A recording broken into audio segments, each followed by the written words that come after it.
All right, let's get into it. Today, we're taking a trip back in time, way back. We're heading to the very edge of the Roman Empire to explore one of its most incredible and ambitious projects, Hadrian's Wall. First off, you've just got to appreciate the sheer scale of this thing. We're talking 73 miles long. It literally stretched from one coast of Britain to the other, from the North Sea all the way to the Irish Sea. I mean, just imagine the work that went into that. It was absolutely massive. And see, this wasn't just some fence. For the Romans, this was a powerful statement. It was the line in the sand, or, well, the line in stone, that separated their civilized world from what they considered the wild, barbarian lands to the north. For them, this was pretty much the edge of the map. To really get what this wall was all about, we need to rewind to the year 122 CE. That's when construction got started. Picture it, you're in Roman Britain, this remote, kind of damp island at the far-flung corner of an empire that spans continents. So that brings us to the big question, right? Why? Why on earth would you build a wall across an entire country, out here in the middle of nowhere? Well, it turns out it was about more than just defense. It was about politics, it was about control, and it was really about the vision of one specific guy. And that guy was the Emperor Hadrian. To understand his decision, you have to understand what it meant to be a Roman emperor. There were basically three huge responsibilities that defined your entire legacy. Okay, so job one, provide for your people. Make sure they have food, water, roads, the basics. Job two, leave your mark. Build incredible temples, forums, bathhouses, stuff that would make people remember your name. And job three, expand and defend the empire. Now, Hadrian's predecessor, Trajan, he was all about expansion, just relentless conquest. But Hadrian, he had a different idea. He thought, you know what, let's stop expanding and just lock down the borders we already have. And this wall, this was the ultimate expression of that idea.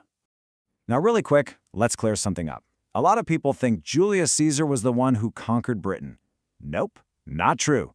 He did lead a couple of expeditions there for sure, but they were more like military raids. They didn't really stick. The real Roman occupation didn't start until almost 100 years later, in 43 CE, under a different emperor named Claudius. And once they arrived, they stayed for over 350 years. So by the time Hadrian showed up, Britain was a long-established, if sometimes cranky, part of the Roman Empire. And get this, Hadrian's Wall wasn't even their only one in Britain. For a little while, they actually pushed even further north and built another one, the Antonine Wall. But that one, it was basically a flop. They gave up on it after only about 20 years. Hadrian's Wall was the one that truly defined the frontier for centuries. Okay, so we've covered the why. Now let's get into the nitty-gritty of what this wall actually was, because it wasn't just a simple line of stones. Oh no, it was a complex, living, breathing system of defenses. Let's break it down. First, you had what are called milecastles. They built one of these every single Roman mile. Think of them as mini forts. They weren't just for defense. They were the official gateways, the customs checkpoints for anyone or anything wanting to cross the border. Then sandwiched between each of those milecastles, you had two turrets. These were the eyes of the wall. Small watchtowers where soldiers could stand guard, scan the horizon for trouble, and send signals up and down the line. And then you had the big guys, the forts. These were the major military hubs, basically fortified towns. They housed hundreds of soldiers, had everything from headquarters and massive granaries to hospitals. And right outside the walls, entire civilian towns popped up, full of traders, craftspeople, and the soldiers' families. And that brings us to maybe the most fascinating part of this whole story. This wall wasn't just a cold stone barrier. It was a place where thousands of people lived their lives. It was a buzzing, multicultural community right at the edge of the known world. So, who exactly was living here? Well, you had the legionnaires. These were the elite, the pros, all Roman citizens. But way more common were the auxiliaries. These were soldiers recruited from all over the conquered empire, guys who were fighting to earn their Roman citizenship. And of course, you had all the civilians who made life on the frontier possible. You can imagine what that was like, right? A true melting pot.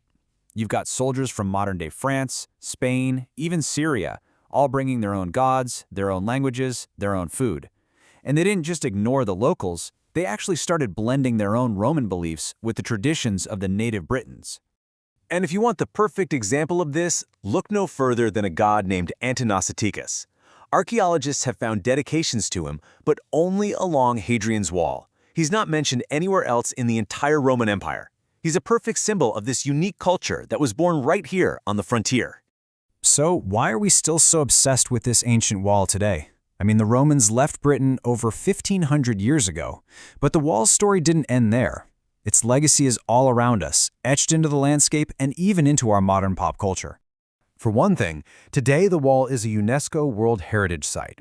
It is the single largest piece of Roman history in all of Britain, a physical link that you can actually go and touch, connecting us to a world from almost 2,000 years ago.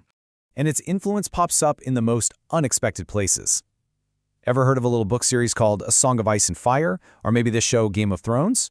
Well, the author, George R.R. Martin, has said that the idea for the wall in his fantasy world came directly from a visit he made to Hadrian's Wall. And when you think about it, the parallels are just incredible. A massive wall built to mark the edge of a kingdom? Check. A dedicated group of guardians, the Roman soldiers of the Night's Watch? Check. Major strongholds along its length, like Castle Black? Yep, Hadrian's Wall had those too. And a so-called barbarian people living on the other side? It's all there. History directly inspiring one of the biggest fantasy stories of our time. In the end, Hadrian's Wall was this incredible symbol of Roman power. But it was also a symbol of their limits. It was a physical admission that the empire couldn't just keep growing forever. And it leaves you with a really big question to chew on. What do these massive monuments, whether ancient walls or modern skyscrapers, really tell us about the ambitions and maybe more importantly, the fears of the empires that built them?